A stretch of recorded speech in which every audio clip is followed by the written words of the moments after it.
क्योंकि हम लोग जब आज तक अपने हक को, अधिकार को मारते चले आए हैं और अपने शौक़ को दबाते चले आए हैं 4 लोगों की वजह से, कि फैमिली कह देती है वो 4 लोग क्या कहेंगे अगर तुम ऐसा करोगी, 4 लोग क्या कहेंगे अगर तुम वैसा करोगी। तो वो लड़की अपना शौक़ ख़त्म कर देती है सिर्फ़ उन 4 लोगों की वजह से। और आपने कभी सोचा है जब आपकी बेटी ससुराल में जल रही होती है तो क्या वो 4 लोग जाते हैं उनको बचाने? या फिर किसी लड़की है जिसकी शिक्षा पूरी नहीं हो पाती तो क्या 4 लोग उसको पढ़ाते हैं? नहीं पढ़ाते हैं ना। हेलो मीठीज़ फैमिली मेम्बर, कैसे हैं आप सब। तो अभी सुबह सुबह के 9:30 बज रहे हैं और मम्मी जी की घड़ी 10 मिनट फास्ट रहती है। तो अभी 9:30 बज रहे हैं और मीठी के आने का टाइम भी हो रहा है, वो ट्यूशन से आने वाली होगी। और आज है वर्ल्ड, अरे बाप रे गिर जाओगी, इधर आओ इधर आओ इधर आओ इधर आओ, अरे इधर आओ ना, देखा नाम लिया और शैतान हाजिर हो गई। इधर आओ मीठी। तो आज है इंटरनेशनल वुमेंस डे और आज है 8 मार्च। आज के दिन इंटरनेशनल वुमेंस डे होता है। और ये देखो हमारी लाडो रानी आ गई हैं, दिखा दो अपना फेस दिखा दो। Good morning friends. Good morning friends. कैसे हैं आप सब? कैसे हैं आप सब? Happy women's day. Happy women's day. Happy women's day. मामा आज सेंटा लॉक्स आएंगे। नहीं, वो क्रिसमस डे होता है, आज वुमेंस डे है। तो ये इडली का सांचा देख के आप समझ गए होंगे कि आज हमारे घर में बनने वाली है इडली। और इडली की रेसिपी मैं आपके साथ कई बार शेयर कर चुकी हूँ कि कैसे उड़द दाल और चावल को पीस कर रखते हैं, फिर उसमें खमीर उठता है, तब हमारी इडली है वो जो तैयार होती है। और अभी सुबह सुबह हम लोग सिर्फ चाय पिए हैं सब लोग, और अब हम लोग जा रहे हैं इडली बनाने। उसके बाद हम लोग इडली खाएंगे। और ये बहुत ज़्यादा इसकी जो खमीर है वो उठ चुकी है, ये देखो। हाँ तो वो खाओ बिस्किट दूध। तो चलो ठीक है, अब मीठी को जा रही हूँ मैं दूध बिस्किट देने, और कुछ बातें आप लोग से करनी है आज वुमेंस डे के दिन, और देखते हैं कि क्या क्या कर पाते हैं। तो पहले चलिए बनाते हैं इडली। ये खमीर उठ चुका है, इसमें हम लोगों ने सोडा डाला है, नमक डाला है, उड़द दाल और चावल का पेस्ट है। ये पूरा 1 दिन खमीर उठा है। अब बनेगी फूली फूली और टेस्टी टेस्टी इडली, सांभर, चटनी। तो प्लीज़ आप लोग ब्लॉग के साथ बने रहना। और पहले मैं मीठी को दूध बिस्किट खिलाऊं, उसके बाद इसकी रेसिपी दिखाती हूँ। ओके। तो यहाँ पर मैंने सबसे पहले मीठी को दूध बिस्किट दिया है खाने को, क्योंकि सुबह सुबह का टाइम है, उसको दूध पीना है। च्यवनप्राश खाने के तुरंत बाद मैं उसको दूध देती हूँ। और दूध अभी बहुत ज़्यादा गर्म था तो इसलिए मैं दूध को रख दूँगी साइड में। थोड़ा ठंडा होने के बाद ही दूध देना चाहिए बच्चों को, बहुत गर्म और बहुत ठंडा दोनों ही नहीं देना चाहिए। गुनगुना जो होता है, गुनगुना दूध, वही देना चाहिए बच्चों को। तो यहाँ पे मैं जो इडली की जो ये प्लेट होती है, जो सांचा जिसको कहते हैं, वो सारी प्लेट्स पे मैं ऑयल लगा रही हूँ। इससे क्या होता है, जो इडली का बैटर होगा ना वो चिपकेगा नहीं और आसानी से निकल जाएगा, इसलिए ऑयल लगाना चाहिए। तो यहाँ पे मैंने पानी गर्म होने को भी चढ़ा दिया है। जब तक मैं प्लेट्स में ऑयल लगाऊंगी तब तक में जो पानी है वो अच्छे से गर्म हो जाएगा, तब जो इडलियाँ हैं वो जल्दी जल्दी बन जाएंगी। तो यहाँ पानी हमारा हो रहा है गर्म और मैं सारे प्लेट्स पे लगा रही हूँ इसी तरीके से बैटर। उड़द दाल और चावल को हम लोगों को 1 दिन पहले पीस के रखना होता है और उसमें अच्छे से खमीर उठ जाने के लिए छोड़ देना होता है, सोडा डालना होता है, नमक डालना होता है और उसको फेंट के रख देना चाहिए। और इस तरीके से खमीर उठ जाता है। आजकल गर्मियों के टाइम पे ना एक रात में ही खमीर उठ जाता है। जैसे दिन भर पीस के रख दो तो रात में खमीर उठ जाता है और दूसरे दिन आप सुबह नाश्ते में बना सकते हो। तो ये जितना ज़्यादा खमीर उठता है उतना सॉफ्ट और स्पंजी आपका जो इडली है वो तैयार होता है। ढोकले का भी सेम ऐसे ही प्रोसेस होता है, बस उसमें उड़द दाल नहीं होता है, चने दाल होती है और चावल होता है। किसी दिन हम आपको ढोकले की भी रेसिपी बना के ज़रूर दिखाएंगे। और इसको एक ही मोशन में राउंड राउंड करके मिक्स करना चाहिए पूरे बैटर को। तो ये बन गया हमारा इडली का बैटर, अच्छे से मतलब सेट हो गया। अब इसको हम लोग प्लेट्स में इस तरीके से निकालेंगे और बहुत ज़्यादा नहीं भरना चाहिए, थोड़ा थोड़ा रखना चाहिए, ताकि क्योंकि प्लेट्स में इतनी जगह होनी चाहिए कि जब इडली बाद में फूले तो उसको जगह मिलनी चाहिए। इसलिए इसमें मैं पूरा फुल नहीं भरूँगी, थोड़ा सा छोड़ूंगी ताकि इडलियाँ इसमें फूल सकें। और मैं सही बताऊँ तो मैं मायके में कभी इडली नहीं बनाई थी, और मम्मी बनाती थी, वो भी सूजी की इडली बनाती थी। तो मैं मायके में सिर्फ खाती थी, बनाती कुछ नहीं थी। तो चलो फटाफट से यहाँ पे बना लेती हूँ मैं इडलियाँ। और उसके बाद हम लोगों ने बनाया था नारियल और मूंगफली की चटनी।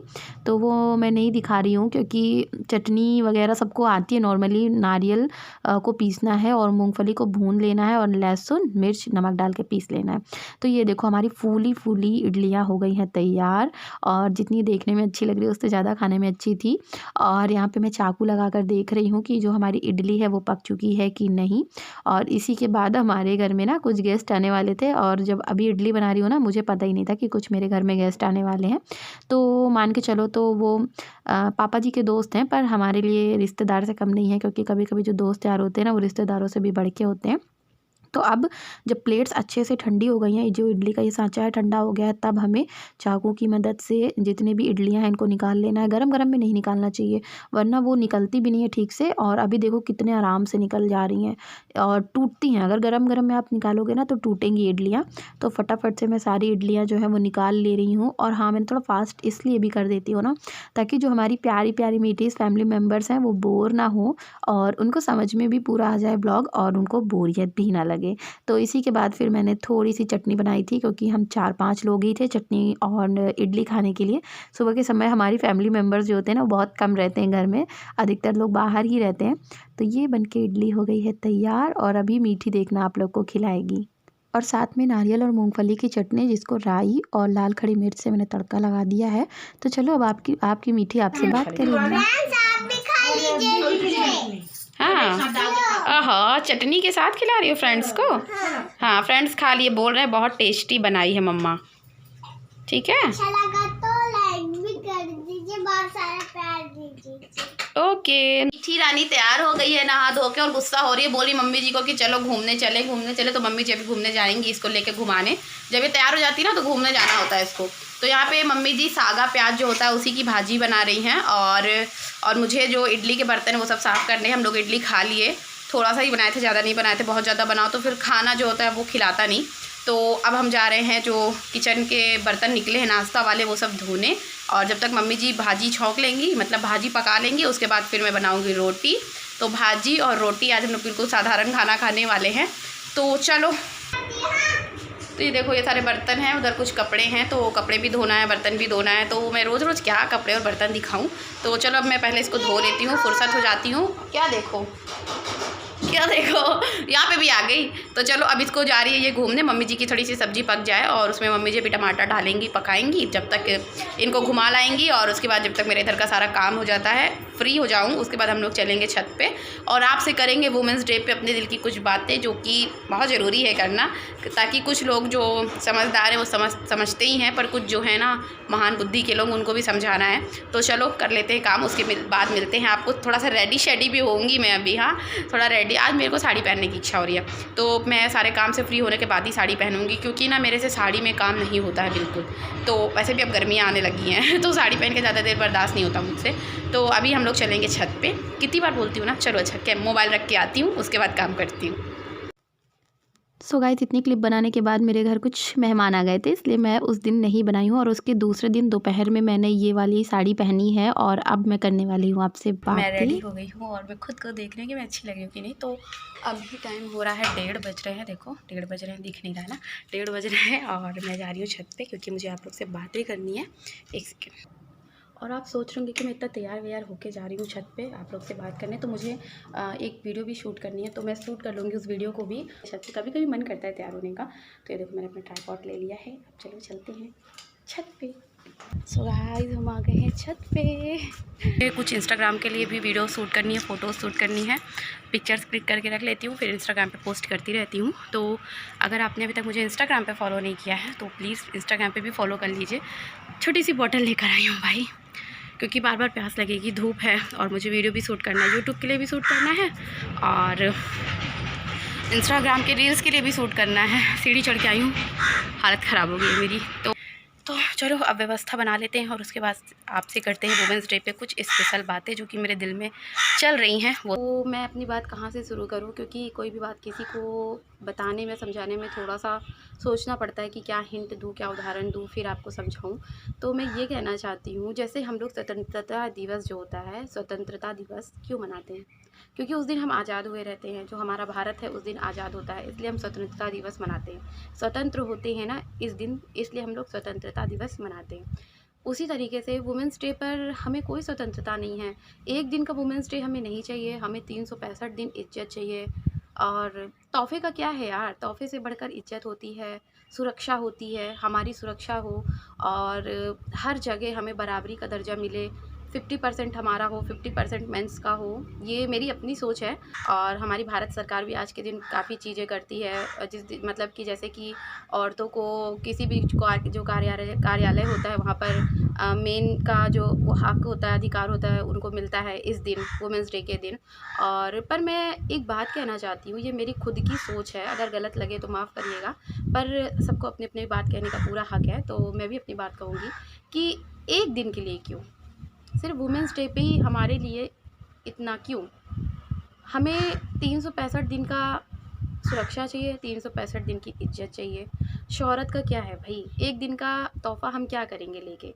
बस मैं ये कहना चाहती हूँ कि जो भी हमारी महिलाएं हैं, जो अपने घर में रहती हैं, कुछ जो ससुराल में मार दी जाती हैं, कुछ जो टॉर्चर नहीं सह पाती हैं, खुद मर जाती हैं, उनकी सुरक्षा के लिए कुछ नियम बनाइए, कुछ कानून बनाइए, ताकि जब हम घर से बाहर निकलें या हमारी बेटियां घर से बाहर निकलें तो हमारे माँ बाप को ये चिंता ना सताए कि हमारी बेटी गई है और सुरक्षित वापस आए, या फिर उनको ये ना लगे कि नहीं मैं छोड़ने चलता हूँ और अकेले नहीं जाना है।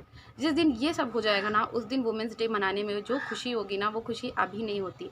और वैसे भी जैसे कि हम लोग हर त्यौहार को मनाते ही हैं, नहीं भी मन होता है औरतों का, तब भी वो अपने फैमिली की खुशियों में खुश रहती हैं और खुश रहने की कोशिश करती हैं। उसी तरीके से वुमेंस डे है, तो जब सब मना रहे हैं तो औरतें भी मनाएंगी, खुश होंगी, क्योंकि हम लोग जब आज तक अपने हक को, अधिकार को मारते चले आए हैं और अपने शौक़ को दबाते चले आए हैं 4 लोगों की वजह से, कि फैमिली कह देती है वो 4 लोग क्या कहेंगे अगर तुम ऐसा करोगी, 4 लोग क्या कहेंगे अगर तुम वैसा करोगी, तो वो लड़की अपना शौक़ ख़त्म कर देती है सिर्फ उन 4 लोगों की वजह से।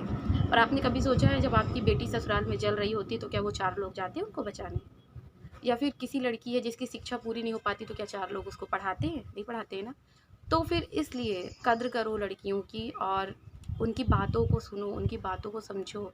हर लड़की सोचती है कि उसका एक ब्राइट फ्यूचर हो। हम खुशी दिल से, सच में भी मतलब खुश होकर वुमेंस डे को मनाएंगे। और ऐसा भी नियम आएगा, ऐसे भी कानून आएंगे कि औरतों के इज्जत पे हाथ डालने वालों के हाथ क्या, वो खुद ही नहीं रहेंगे।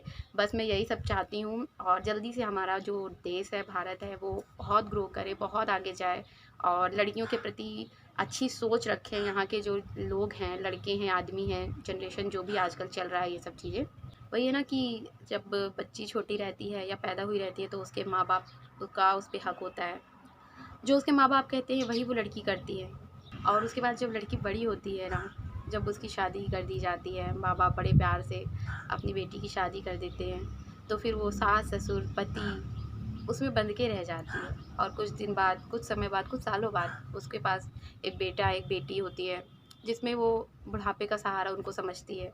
और जो फिर उनका बेटा कहता है, जो उनकी बेटी कहती है, वो उसमें गुजारा कर लेती है। तो मतलब एक जो औरत होती है ना, उसका तो जीवन कभी आया ही नहीं, उसने अपना जीवन कभी जिया ही नहीं। पहले माँ बाप की सुनी, पति की सुनी, फिर बेटों की सुनी, उसने जिया कब अपनी ज़िंदगी? ये मैं मानती हूँ कि ये भी ज़रूरी है, परिवार भी बहुत ज़रूरी है इंसान को आगे बढ़ने के लिए। कमाता है किसके लिए? इंसान अपने परिवार के लिए कमाता है। पर मैं उन सभी परिवार वालों से अनुरोध करती हूँ कि आप अपने घर की जो महिलाएं हैं उनको समझें। तो कुछ लोग ये सोच रहे होंगे कि इनको कौन सा गम है, इनकी फैमिली में तो सब सपोर्ट करते हैं। तो मेरी फैमिली में तो मुझे सब सपोर्ट करते हैं, साथ ही साथ मेरा किचन में भी हाथ बंटवाते हैं और मेरे हमेशा हर पल हर जगह साथ देते हैं। तो ऐसी ही फैमिली होनी चाहिए, चाहे वो मेरी मायके की फैमिली हो, चाहे मेरे ससुराल की फैमिली हो, और सब मेरा बहुत साथ देते हैं। और एक औरत तभी अच्छा फील करती है जब उसका, जिस परिवार के लिए वो अपना सब कुछ छोड़ देती है, अपने शौक़ छोड़ देती है, या फिर जो उसको बनना है वो छोड़ देती है, और वो परिवार भी उसके साथ उतना ही ज़्यादा करता है, तभी बहुत खुशी होती है। और बस मैं इसलिए कहना चाहती हूँ क्योंकि मेरे पास और ऐसे कमेंट्स भी आते हैं जिसमें लिखा रहता है कि दी आपकी फैमिली आपको इतना सपोर्ट करती है, आपके साथ हाथ बंटवाती है, और हमारी फैमिली में तो सिर्फ खाते हैं और थाली रख देते हैं, फिर हमें थाली उठा के रखना होता है। तो यार इतना भी ज़्यादा, वो घर की लक्ष्मी है, तो कुछ तो आपका भी फ़र्ज़ बनता है। और मैं अपनी साधारण सी भाषा में, सामान्य शब्दों के साथ अपनी बातों को रख रही हूँ, और उम्मीद करती हूँ कि आज का पूरा ब्लॉग आपको ज़रूर अच्छा लगा होगा। और बहुत सारी बातें हैं कहने को, बहुत सारी चीज़ें समाज में चल रही हैं, पर क्या क्या कहें, बहुत कुछ है कहने को। शायद ब्लॉग क्या 2-4 दिन निकल जाएंगे अगर इंसान बोलता ही रहेगा तो चलो ठीक है, मिलेंगे आपको नेक्स्ट ब्लॉग में। तब तक के लिए बाय बाय, और बस ख्याल रखिए अपना, और हमारे ब्लॉग्स को ऐसे प्यार देते रहिएगा। मैं मिलूँगी आपको नेक्स्ट ब्लॉग में, तब तक के लिए bye bye, take care, thanks for watching, bye.